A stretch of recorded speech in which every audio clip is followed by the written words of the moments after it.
Assalamualaikum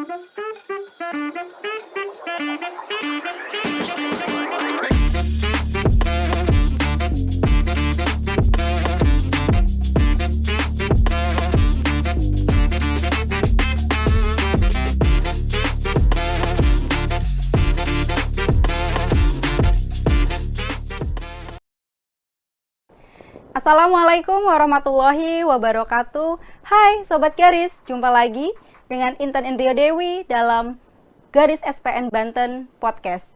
Ruang diskusi untuk membukakan mata, menyuarakan suara dan juga menguatkan solidaritas.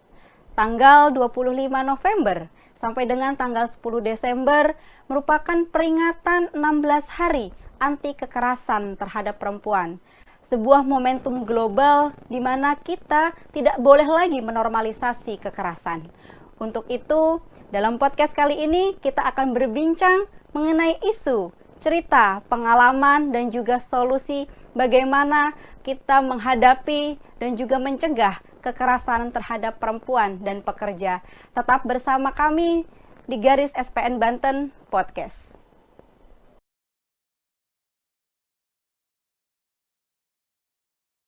Sobat Garis, di podcast kali ini kita sudah kehadiran dua narasumber yang sangat luar biasa sekali dan dua perempuan hebat yang tentunya mari kita sekarang berkenalan. Selamat pagi Mbak Sumi. Pagi Mbak Intan. Gimana kabarnya Mbak? Alhamdulillah baik. Alhamdulillah baik.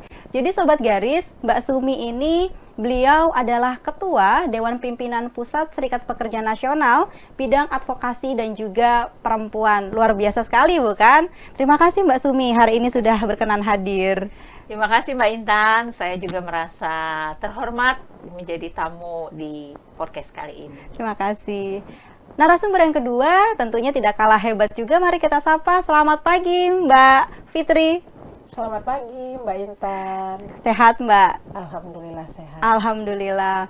Jadi Sobat Garis, Mbak Fitri Maisuri ini, beliau adalah Sekretaris Dewan Pimpinan Cabang Serikat Pekerja Nasional di Kabupaten Serang. Sekaligus merangkap juga beliau adalah seorang Ketua Komite Perempuan SPN Banten. Hebat bukan? Nah, dalam hari ini kita akan membahas terkait dengan 16 hari anti kekerasan terhadap perempuan. Mbak Sumi. Halo. Iya, jadi kalau kita bicara ya tadi ya 16 hari anti kekerasan terhadap perempuan itu biasanya kayaknya bukan sebuah hal yang mungkin bukan hal yang umum ya untuk kawan-kawan pekerja ataupun mungkin secara masyarakat. Sebenarnya sejarah 16 hari anti kekerasan terhadap perempuan itu seperti apa, Mbak? Baik, kalau bicara sejarah panjang ya, tapi bolehlah saya akan menyampaikan secara singkat aja. Sebenarnya 16 hari anti kekerasan itu yang dimulai dari tanggal 25 November sampai 10 Desember dimulai sebenarnya sebagai peringatan dari meninggalnya perjuangan Mirabel bersaudara ya. Waktu itu di negeri Dominika, Republik Dominika memang ada perjuangan sebagai pembela demokrasi dan keadilan. Itu aku agak lupa namanya, ada 3 bersaudara, Patricia kalau nggak salah, terus Maria Mirabel, yang tengahnya siapa ya aku lupa, M juga sih, tapi ada 3 nama itu perempuan bersaudara. Selama ini dia berjuang untuk memperjuangkan keadilan dan juga bentuk-bentuk kediktatoran dari penguasa pada saat itu yaitu Rafael siapa presidennya waktu itu, tapi dia memang sangat diktator ya, sangat tidak adil tentunya, dan kemudian karena mereka berjuang terus-terusan akhirnya dibantai pada saat itu oleh pemerintah di bawah kekuasaan Rafael. Aku lupa itu panjangannya, tapi intinya waktu itu kan mereka dibunuh gitu sepulang habis pertemuan. dan juga karena perjuangannya dikenang sebagai perjuangan terhadap demokrasi dan keadilan sekitar tahun 1960. Tapi peringatan 16 hari ini diperingati sejak 1991. Nah, kemudian kenapa 16 hari? Sebenarnya ini menjadi bagian rangkaian dari beberapa hari. Pertama tanggal 25 November itu memang sebagai anti kekerasan terhadap perempuan, kemudian berbarengan juga tanggal 29 Novembernya menjadi peringatan sebagai peringatan perempuan pembela HAM ya. Bahasa luarnya mungkin pernah mengenal singkatan dengan WHDR, jadi WHARD, Women Human Rights Defender, jadi pejuang perempuan pembela HAM gitu.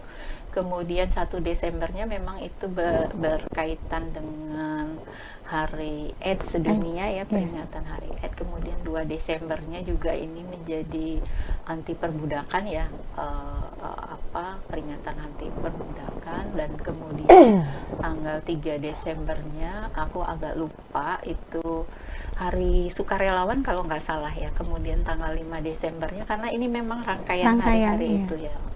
Kemudian tanggal 6 Desember juga sebagai peringatan hari aku agak lupa Mbak Intan, mungkin nanti kita bisa buka lagi. Tapi kemudian ada peringatan tanggal 9 Desembernya, bahwa itu juga menjadi bagian dari peringatan terkait dengan pejuang HAM ya. Dan kemudian tanggal 10 Desembernya memang Hari HAM sedunia gitu. Nah, itu di situ ada juga peringatan tentang hari anti perdagangan orang itu, karena anti perbudakan itu, di mana di situ pada saat itu ada penembakan massal ya. Oh iya, anti larangan kekerasan terhadap perempuan. Jadi hari anti kekerasan terhadap perempuan itu diperingati sebagai dulunya terjadi penembakan massal kepada sejumlah mahasiswi di kampus. Aduh, kenapa jadi aku mendadak lupa ya? Nanti aku buka lagi deh kampusnya. Tapi di kampus itu terjadi penembakan massal oleh seseorang ya, laki-laki yang merasa bahwa kehadiran dia membenci perempuan, karena kehadiran perempuan saat itu membuat dia tidak masuk ke dalam kampus universitas itu ya. Dan kemudian ada korban jiwa sebanyak 14 orang meninggal dan 13 lainnya luka-luka. Dan dia mencatat di situ, dia meninggalkan, setelah dia melakukan pembunuhan massal, dia melakukan bunuh diri, dan dia meninggalkan catatan pribadinya bahwa dia membenci sejumlah 19 orang, nama-nama yang dalam catatannya itu. Dan itu sangat mencekam hari itu di kampus, dan itu menjadi peringatan sebagai hari tidak ada toleransi terhadap kekerasan terhadap perempuan. Kayak gitu.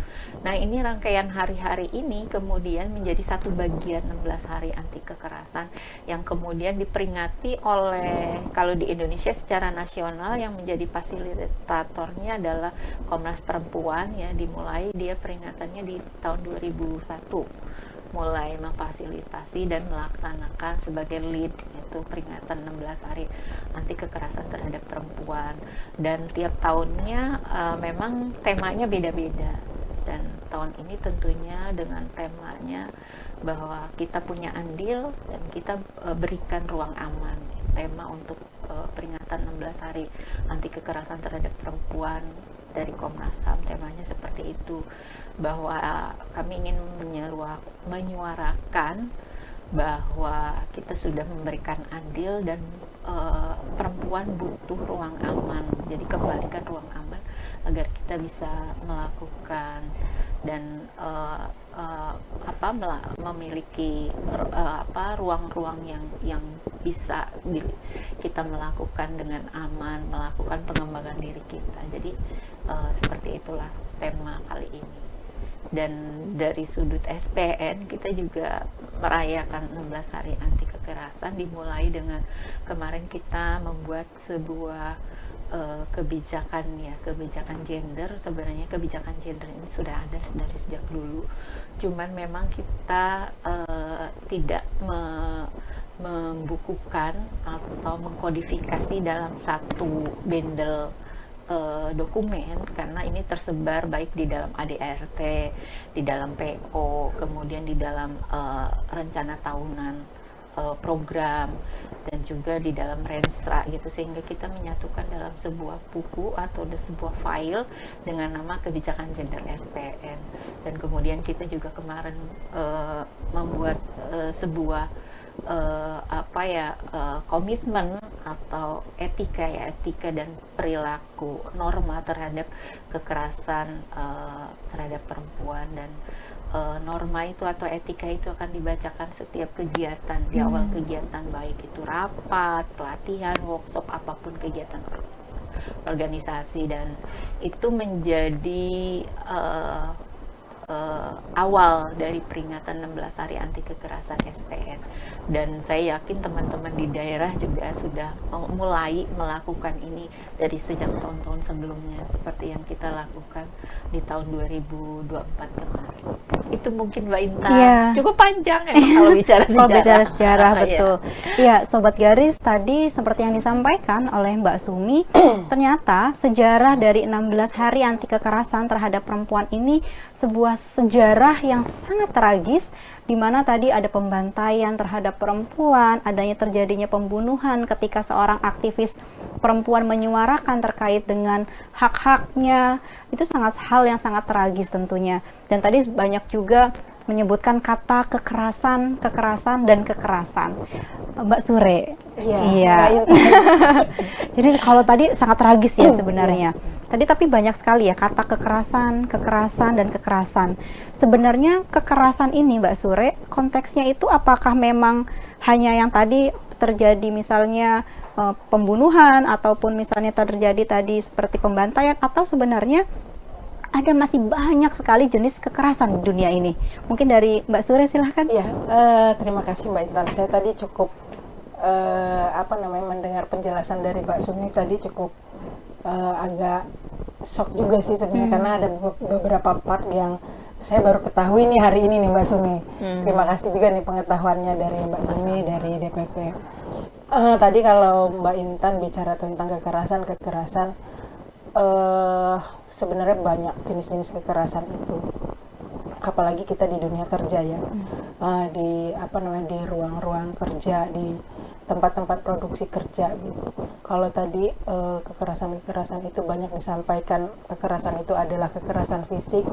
Ternyata banyak juga kekerasan kayak psikologi, kemudian kekerasan verbal, itu yang terjadi di di masyarakat secara umum ya, khususnya kepada para pekerja, karena kita sekarang kan domainnya adalah serikat pekerja gitu tuh. Kekerasan itu masih banyak terjadi di tempat-tempat kerja. Selain kekerasan fisik, kemudian kekerasan verbal, terus kemudian psikologinya kena, kemudian sekarang juga mulai merambah karena sekarang zamannya digitalisasi, kemudian informasi-informasi itu melalui digitalisasi, ternyata tanpa kita sadari, kemudian mungkin banyak juga yang kurang memahami, ternyata banyak sekali yang mengalami kekerasan digital melalui media sosial, seperti melalui pesan-pesan singkat, kemudian foto-foto, stiker-stiker yang sifatnya agak pornografi atau mengundang hal-hal yang berbau-bau pornografi gitu. Kemudian tekanan kerja melalui pesan-pesan, kemudian ajakan-ajakan melalui pesan gitu kan. Kan sekarang kita tidak bisa bertemu langsung sesama manusia atau sesama orang atau sesama pekerja lah kalau di dunia kerja. Komunikasi itu bisa melalui handphone, kemudian atau yang lainnya. Nah itu kan sering sekali hal-hal itu disampaikan kayak yang ajakan-ajakan, kemudian rayuan-rayuan, kemudian juga pesan-pesan singkat, ancaman-ancaman, kemudian tekanan-tekanan kerja yang disampaikan itu melalui media sosial atau melalui pesan WhatsApp atau dan yang lainnya. Itu juga menurut kita sih bagian dari kekerasan yang terjadi di zaman sekarang ya, gitu. Kalau zaman dulu tadi Mbak Sumi bilang penembakan, penculikan dan segala macam yang serem banget gitu tuh, yang bisa dilihat mata. Tapi kalau sekarang saya sama Mbak Sumi, contoh misalnya saya sama Mbak Sumi terlihat aman saja nih ngobrol berdua. Tapi di orang lain kadang tidak tahu bahwa misal Mbak Sumi mendapatkan tekanan dari saya dengan pesan-pesan saya yang kurang baik gitu, entah itu tekanan kerja, entah itu rayuan-rayuan gitu dan lain sebagainya. Saya pikir itu banyak terjadi di dunia kerja, di tempat kerja kita, apalagi zaman sekarang jarang orang yang tidak memegang handphone di tempat kerja itu gitu kan. Betul. Bahkan mungkin orangnya lagi di rumah satu, yang dari tempat kerja satu, itu bisa terjadi gitu. Maka sekarang saya cukup yang hampir kadangan sulit membedakan ini kekerasan atau bukan sih gitu tuh. Tapi itu sebenarnya berdampak pada akhirnya. Seperti misal hanya mengirimkan gambar stiker misalkan yang agak berbau porno misalkan. Mungkin sekilas orang menganggap itu hal biasa. Tapi kalau itu sering dikirim dan menjawab pertanyaan melalui pesan itu, berarti kan itu ada maksudnya. Ya enggak? Setiap pesan, setiap pesan itu kan tidak hanya melalui tulisan. Melalui gambar itu kan adalah sebuah pesan yang kita sampaikan. Apakah kita bersedih, apakah kita senang, apakah kita ingin melakukan dengan gambar yang kita kirim. Mungkin secara sadar atau tidak sadar, ya itu sudah terjadi saat ini. Bahkan mungkin di jalan-jalan raya juga gitu tuh, gambar-gambar entah itu yang ada sering apa sih kalau di mobil truk itu ya. Oh, yang di belakang slogan, ada slogan. Abang nggak pulang apalah gitu tuh. Atau kutunggu jandamu gitu kan. Maksudnya apa gitu kan. Jadi seolah menjadi hal-hal yang lucu, tapi itu kayak yang menyinggung, terus bakalan jadi ya dampaknya nggak baik lah gitu. Kayak melecehkan perempuan yang single parent gitu. Banyak hal lah Mbak Intan kalau terkait kekerasan itu saat ini terjadi gitu tuh. Bahkan orang-orang itu kadang menormalisasi itu, terus menganggap itu hal yang biasa karena dia nggak tahu, sudah mulai agak sulit membedakan itu kekerasan atau bukan, pelecehan atau bukan di dunia digital sekarang itu.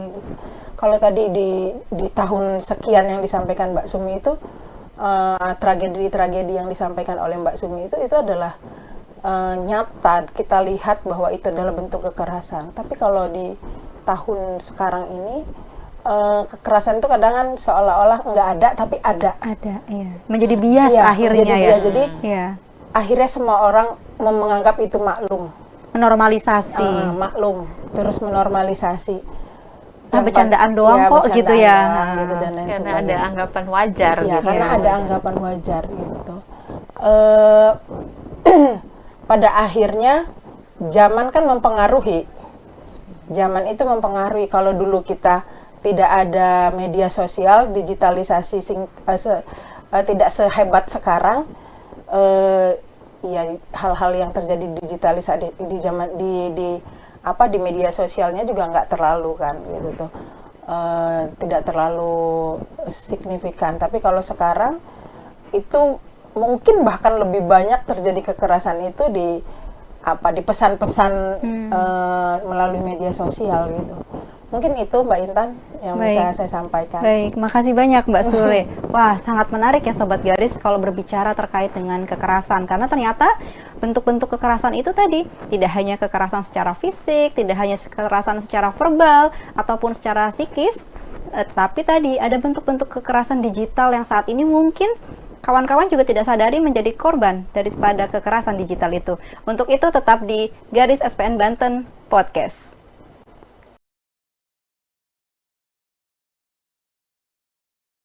Hai Sobat Garis, ya kita kembali lagi dengan dua narasumber kita tentunya. Iya, Mbak Fitri. Tadi kan ini ya banyak yang sudah disampaikan ya sama Mbak Fitri terkait dengan kekerasan kayak gitu kan.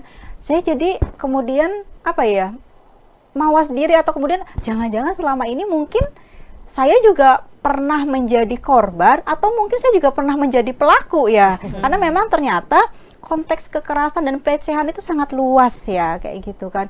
Nah, kalau di dunia mungkin organisasi atau di dunia kerja, mungkin barangkali masih banyak contoh yang bisa Mbak Fitri sampaikan gitu kan, yang mungkin sebenarnya selama ini kita nggak pernah sadari gitu kalau itu tuh bagian juga dari kekerasan ataupun pelecehan. Iya, Mbak Intan, ini menarik ya kalau kita ngomongin kekerasan itu. Seperti tadi yang pernah saya sampaikan bahwa kadang kita itu samar melihat ini sebenarnya kekerasan atau enggak. Terus kemudian tadi Mbak Intan bicara, loh berarti jangan-jangan saya ini selama ini mungkin jadi korban atau mungkin jadi pelaku, bisa jadi, gitu, karena sangat tipis sekali ya, gitu, sangat tipis sekali gitu tuh. Jangan apa namanya? Jangan kan Mbak Intan, mungkin saya juga iya gitu. Saat ini saya bicara di sini, mungkin tanpa saya sadari juga mungkin pernah melakukan itu gitu. Tapi memang menarik sekali. Ternyata kalau tadi bicara kekerasan terus dan lain sebagainya, ternyata baik itu di organisasi kemudian di tempat kerja, orang apa ya namanya, pembatasan karir seseorang, baik itu laki-laki, gender lah ya, membatasi karir seseorang gitu tuh, itu juga bagian dari kekerasan. Kemudian tidak memberikan kesempatan orang untuk berkarir, itu juga menjadi sebuah kekerasan. Terus pembatasan seseorang untuk berpendapat, seperti misalkan dia sedang bicara tiba-tiba di-cut di tengah, seolah-olah pendapatnya, kemudian apa yang disampaikan itu ya karena dia dianggap lemah, seolah-olah ya nggak diperdulikan gitu, tidak didengar suaranya, sehingga potensi-potensi seseorang itu kadang tidak dilihat. Itu juga bagian dari kekerasan gitu. Mungkin karena relasi kuasa, mungkin karena tidak ingin tersaingi lah gitu tuh kalau bahasa-bahasa orang-orang itu, sehingga jadi itu juga termasuk masuk ke dalam kekerasan gitu tuh. Apa namanya, membatasi kemampuan seseorang gitu tuh, dengan ya kita nggak tahu dia suka atau tidak suka. Terus kemudian dengan apa namanya, tidak memberikan kesempatan seseorang, terus tidak mau mendengarkan pendapatnya juga gitu tuh. Padahal mah tidak ada salahnya kita mendengarkan pendapat seseorang. Siapa tahu hal yang disampaikan itu adalah hal yang baik untuk apa, tim kerjanya, tim kerjanya di tempat kerja atau tim kerjanya di organisasi gitu. Karena biasanya ide-ide cemerlang, ide-ide bagus itu banyak terlahir dari ya perempuan-perempuan juga lah pastinya, gitu tuh. Karena perempuan itu biasanya pandangannya lebih luas. Kalau kata orang-orang, perempuan itu pandangannya luas.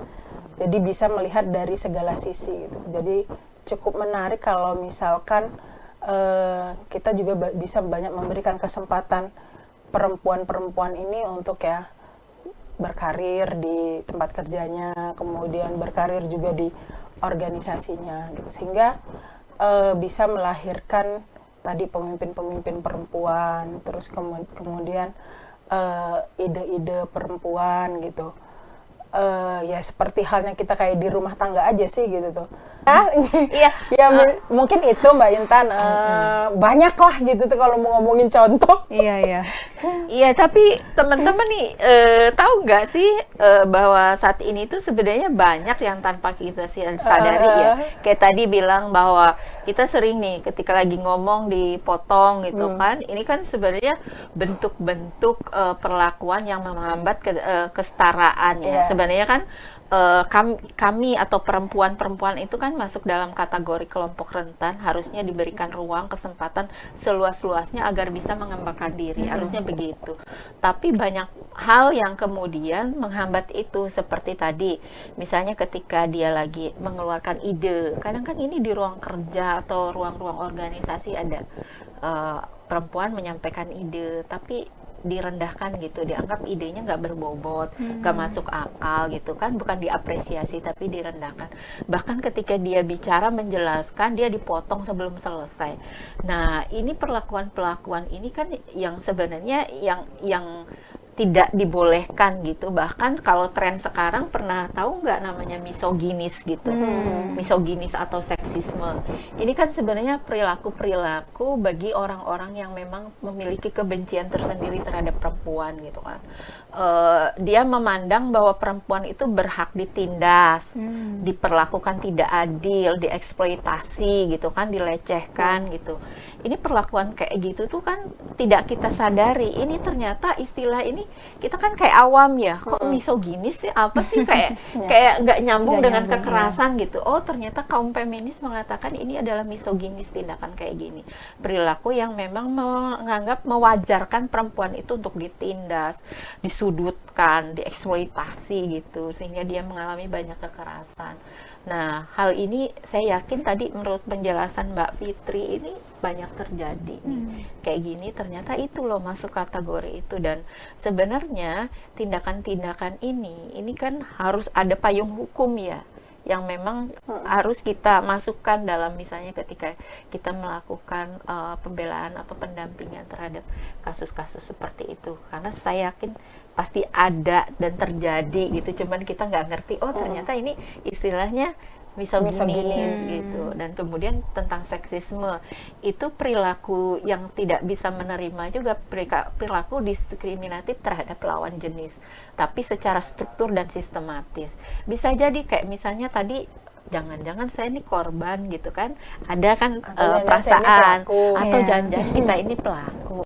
Ya memang kalau misalnya kita saat ini merasa kita diperlakukan tidak adil, kayak misalnya secara sistem atau secara struktur kita didiskriminasikan gitu kan, ruang-ruang aman kita dihilangkan gitu, bahkan akses untuk kita mengembangkan diri itu dibatasi gitu kan. Kita nggak bisa nilai kita tidak bisa berpikir bebas gitu kan, kita nggak punya kehendak bebas, bahkan ketika kita ingin menjalankan kebijakan yang nyata-nyata memang itu bagus gitu kan, menurut pandangan kita itu bagus untuk masa depan organisasi, tapi kemudian kita dihalangi, dibatasi gitu kan ruang-ruang itu ternyata kita menjadi bagian dari korban itu. Dan sebenarnya jangan-jangan nih ada perlakuan-perlakuan seksisme yang memang kita nggak bisa menganalisa bahwa ini adalah seksisme. Nah, maka memang teman-teman semua audien yang hadir dan yang mendengarkan, ini penting buat kita lebih tajam menganalisa ini perilaku-perilaku kekerasan atau bukan. Oh, kategori yang tadi ini ternyata perilaku misoginis loh, bagian dari kekerasan. Bahkan ini seksisme karena dia terstruktur dan sistematis gitu. Nah, ini tentunya kalau seksisme itu karena ruang-ruang perilaku itu akan muncul bagi orang yang relasi kuasanya berlebih. Artinya dia yang punya kekuasaan, sehingga dia bisa mendiskreditkan dan bahkan melakukan tindakan-tindakan yang tidak adil dan melalui struktur dan sistem. Itu mungkin tambahan aku ya, Mbak Intan, Mbak Fitri ya. Mudah-mudahan bisa mencerahkan teman-teman semua. Karena memang tadi banyak sekali yang memang kita tidak familiar dengan istilah-istilah itu. Bahkan tadi ketika pun terjadi, kita juga menjadi tidak sadar kalau kita menjadi korban. Nah, Mbak Sure, ini sangat menarik ya tadi. Dengan banyaknya kekerasan, pelecehan yang selama ini terjadi, baik itu tadi di dunia kerja, di masyarakat gitu kan. Nah, dari SPN sendiri, Mbak Sure, sudah melakukan langkah-langkah ataupun upaya-upaya seperti apa nih untuk mencegah agar pekerja itu tidak menjadi korban dari kekerasan dan pelecehan. Kemudian itu juga bagaimana ketika memang kasus ini sudah terjadi gitu kan ya, selain upaya pencegahan. Itu monggo silakan Mbak Sure. Iya, Mbak Intan, kalau bicara bagaimana sih penanganannya, kemudian cara-cara pencegahannya.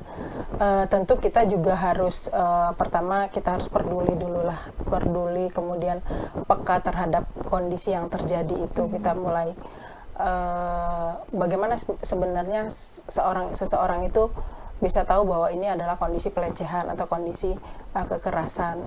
Kemudian bagaimana supaya orang itu peka dan peduli. Tentunya pertama yang harus kita lakukan adalah melakukan edukasi dulu ya, edukasi terhadap pekerja, bisa melalui sosialisasi, pamflet-pamflet, kampanye-kampanye di tempat kerja, bahwa apa saja sih yang dimaksud dengan dalam kategori kekerasan. Bahkan saat ini saya lihat juga banyak di perusahaan-perusahaan tempat anggota-anggota SPN bekerja itu sudah mulai memasukkan ke dalam PKB gitu tuh, untuk bahan edukasi pekerja. Karena kalau PKB itu kan dibagikan. PKB itu perjanjian kerja bersama baik. Yang disepakati oleh kedua belah pihak. Pekerja yang diwakili oleh serikat pekerja, kemudian oleh pengusaha gitu tuh. Dan PKB itu biasanya diterima, semua pekerja punya.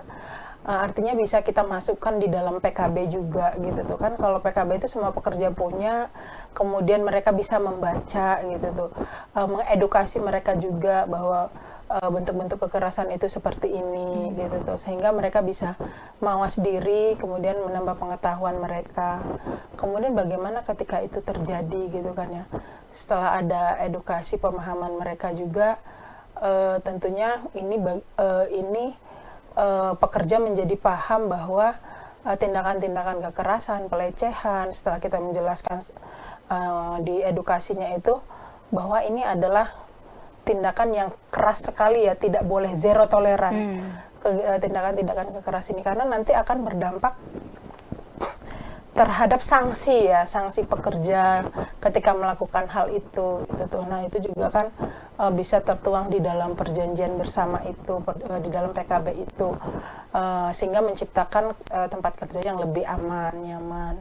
Kemudian bagaimana sih sebenarnya kalau misalkan terjadi pada akhirnya, apa yang harus kita lakukan?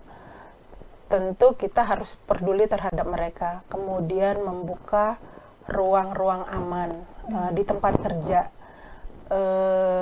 Bisa misal membentuk rumah aman, atau misal sekarang itu kan ada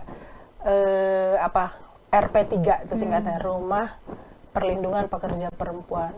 Ternyata ada juga yang ternyata itu diatur juga gitu tuh, bahwa perusahaan juga bisa membuat rumah aman di tempat kerjanya gitu, di lingkungan perusahaannya, sehingga ketika misalkan tadi terjadi pelecehan dan lain sebagainya, kekerasan, ada rumah aman untuk pekerja untuk mengadukan, untuk menyelesaikan masalahnya, untuk curhat dan lain sebagainya.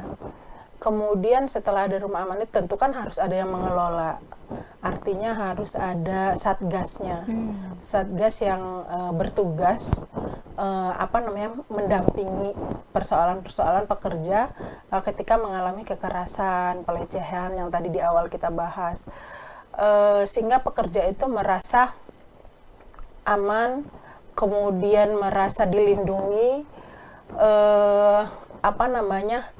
sehingga persoalan-persoalan yang terjadi di perusahaan itu ketika terjadi kekerasan atau pelecehan itu cepat tertangani gitu tuh, tidak lagi lama atau tidak lagi terabaikan gitu, karena tadi rumah amannya diciptakan, kemudian petugasnya juga, satgas-satgasnya juga ada gitu, sehingga pekerja itu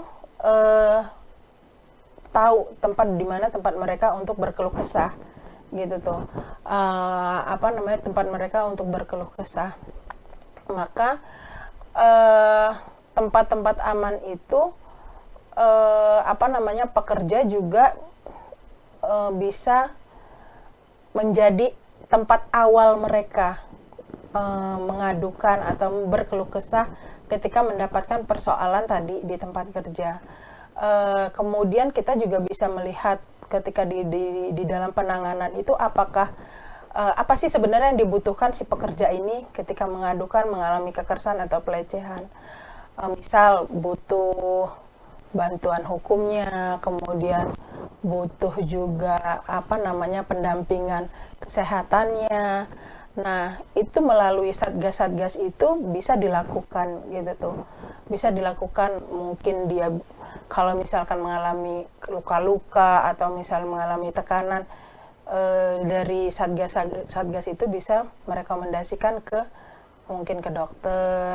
Kemudian kalau misalkan ada hal yang harus ditindaklanjuti bisa ke bantuan hukum gitu tuh. Tapi sebelum ke arah sana, setidaknya di perusahaan-perusahaan tempat para pekerja ini ketika mengalami hal tersebut ada penanganan awal, gitu tuh, penanganan awal si pekerja, di mana ketika terjadi persoalan itu mereka bisa langsung mengeluhkan, kemudian bisa langsung ditangani gitu. Karena kan ada kategorinya kan, tadi kekerasan itu ada kategorinya, ringankah, sedangkah, atau gawat daruratkah gitu tuh. Maka bisa kita lihat di awal dulu gitu tuh. Kalau butuh penanganan lanjut, maka itu akan dilanjut. Ketika itu mungkin mereka hanya butuh curhat karena mungkin ingin didengarkan, ada ruangnya gitu tuh. Biasanya kan kalau kita itu tidak ada tempat curhat, tidak ada kawan untuk didengarkan, biasanya kan bertumpuk, akhirnya psikologi kita terganggu. Itu kan bahaya juga. Tapi kalau di tempat kerja itu diciptakan rumah perlindungan perempuan, satgas yang cepat tanggap terhadap situasi-situasi itu, saya pikir itu juga membantu perusahaan untuk meningkatkan kualitas kerja, kemudian produktivitas yang baik di tempat kerjanya. Mungkin itu sih Mbak Intan. Dan rehabilitasi juga itu kan menjadi penting kan akhirnya rehabilitasi. Iya, itu juga masuk ke dalam, ternyata teman-teman ketika mengalami tadi ada butuh rehabilitasi. Nah, itu sebenarnya bisa tertuang semua di dalam perjanjian kerja bersama. Harus tertuang di dalam perjanjian kerja bersama, sehingga ketika itu terjadi tidak ada lagi yang ini gimana penanganannya, nanti ini gimana, ini loh dasar kita di sini gitu. Sudah ada cantolannya lah ya. Baik. Jadi di dalam momen hari 16 hari anti kekerasan ini, mudah-mudahan perusahaan-perusahaan di tempat para pekerja, di tempat khususnya anggota SPN, bisa menciptakan ruang-ruang aman tersebut gitu.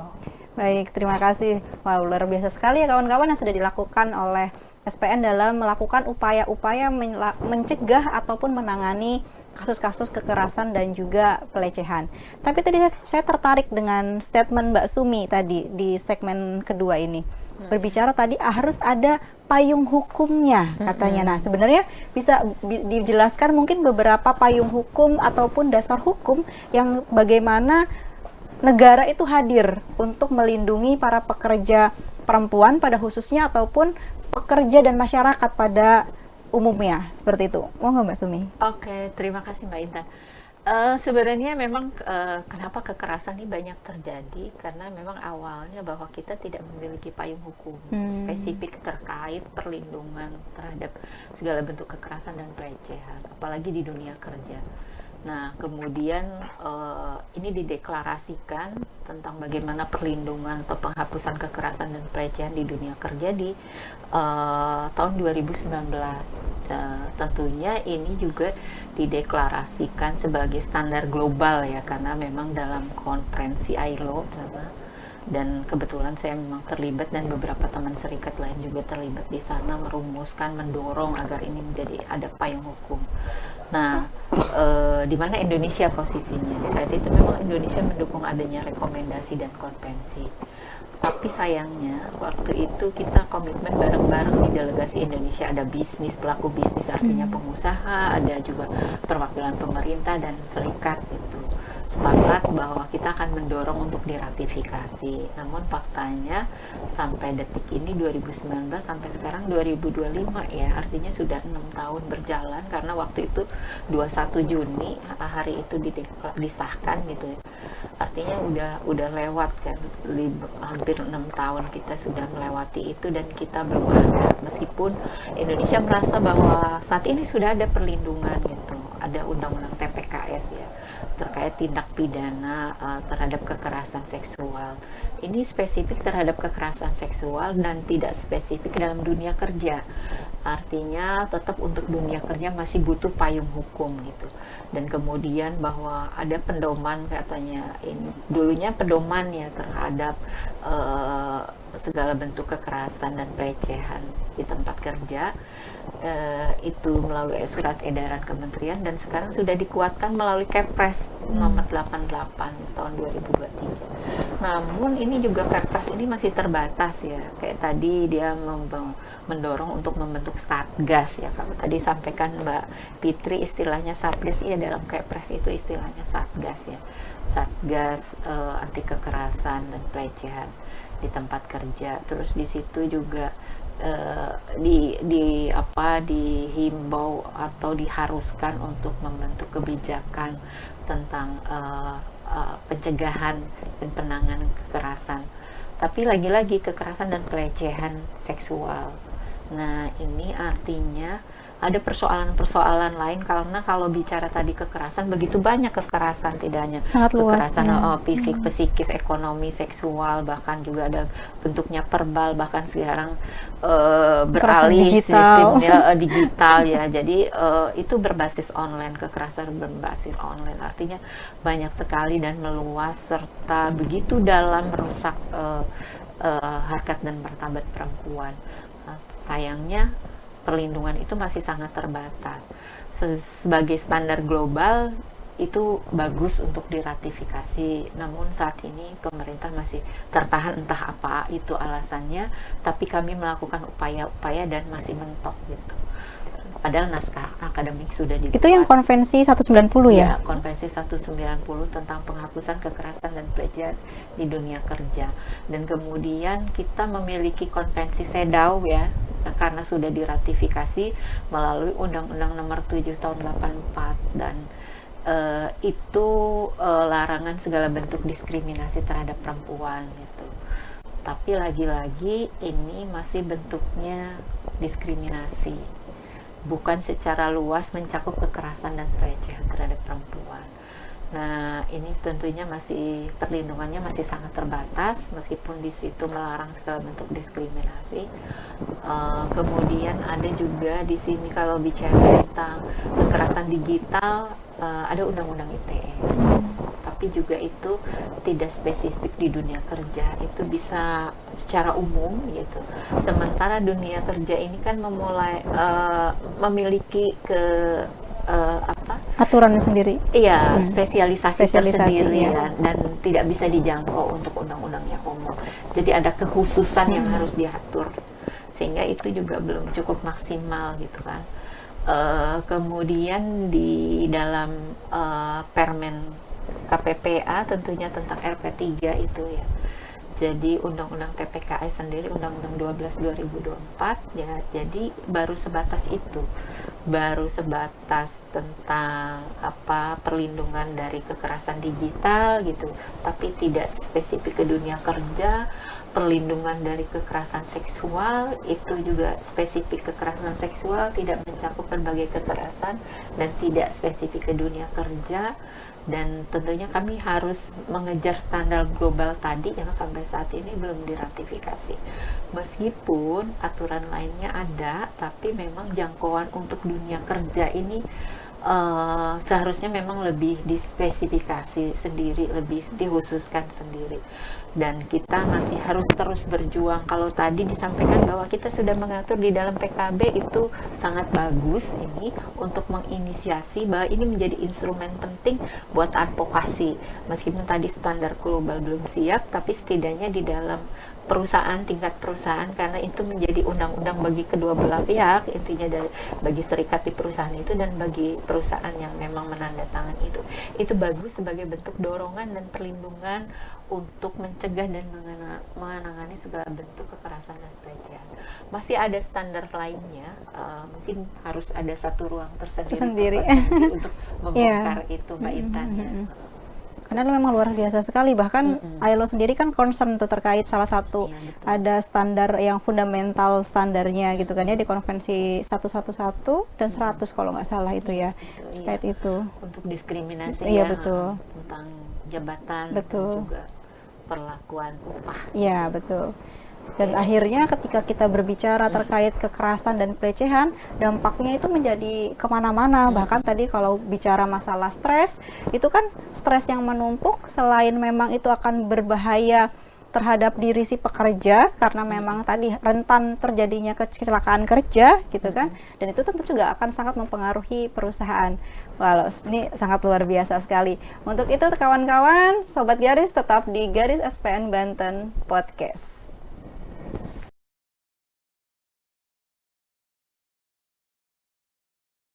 Sobat Garis, dengan diskusi yang sangat luar biasa tadi, tapi tidak terasa ternyata kita hampir berada di ujung dari sesi podcast kali ini.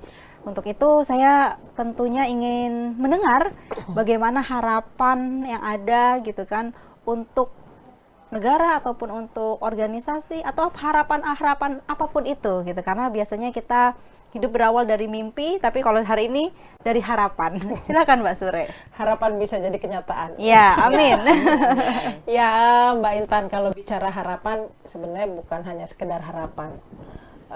Tentunya bagaimana kita bisa itu terlaksana lah ya. Gitu. Kalau harapannya, kalau dari saya sih sebenarnya gini, karena tadi kita bicaranya adalah kekerasan, pelecehan dunia kerja. Hal yang sederhana saja, harapan itu misalkan bagaimana kita di SPN yang ada di Provinsi Banten ini khususnya bisa mendorong perusahaan untuk membentuk rumah aman, atau tadi istilahnya adalah RP3 di tempat kerja kita masing-masing. Jadi bagaimana SPN bisa mendorong perusahaan untuk membentuk rumah aman tersebut, kemudian adanya satgas-satgas untuk meminimalisir terjadinya kekerasan tersebut.